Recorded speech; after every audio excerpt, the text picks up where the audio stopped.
Military families tell Action News Jax that they've been stranded for weeks, even months, without their belongings. Action News Jax investigator Jenna Bourne uncovered a lack of accountability by the moving company that military families are required to use, and is based right here in Jacksonville. Basically, we have all of this cabinet space, nothing in it. Is the dining room where the table's supposed to go? Yeah, right now it's just the large feeding area for our dogs. After 12 years in the Army, Staff Sergeant Marvin Washington and his wife Evelyn have moved a lot, but they've never had a move like this. Well, we're sitting in the living room, an empty living room with nothing.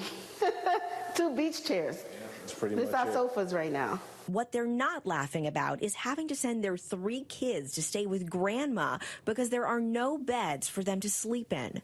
I've been through my ups and downs in this uniform, and they felt it too. And when they feel it, then it hurts me. And I can't stand that.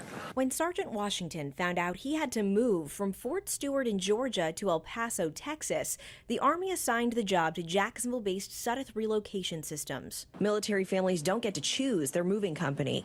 Sudeth picked up the Washington family's stuff in Georgia on June 4th, saying it would be delivered to their Texas home 3 weeks later. This interview is more than 4 weeks after they watched the truck drive away. Here we are, still waiting. We just had an email this morning saying that it should arrive today, so we'll see.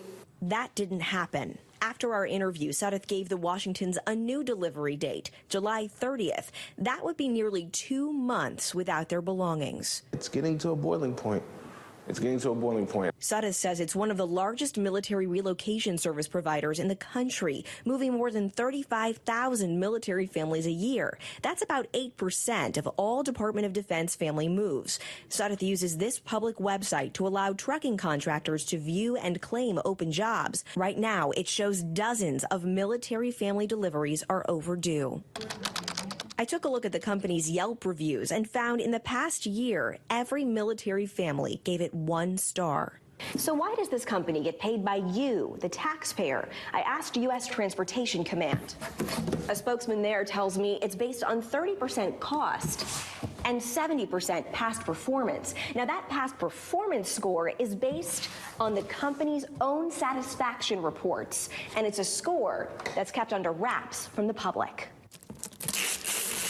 I asked whether the government does any fact-checking to ensure these companies are being honest about their customers' satisfaction. A U.S. Transportation Command spokesman tells me it relies on members of the military to file a complaint if there's a problem. What's behind these delays? After 3 phone calls and 5 emails, a Sudeth spokesperson told me no one would do an interview, but answered my questions by email. The company blames delays on a truck driver shortage and says military relocations typically involve high volumes of moves to smaller markets, especially problematic during the summer peak season. Sudeth points to its 4.6-star review on Google and says the company has a 94% on-time delivery rate.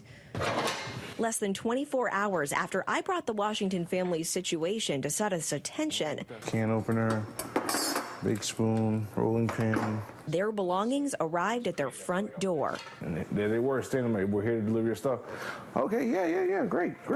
After 5 weeks, the Washingtons can finally call this home sweet home. Senator Bill Nelson is taking action because of this story. He's a senior member of the Armed Services Committee. After I shared my findings with him, the senator sent this letter to the head of U.S. Transportation Command, asking him to investigate whether there's enough oversight of military moving contractors. He also wants a breakdown of how those contractors are chosen. Reporting in the newsroom, Jenna Bourne, CBS 47, Action News Jax.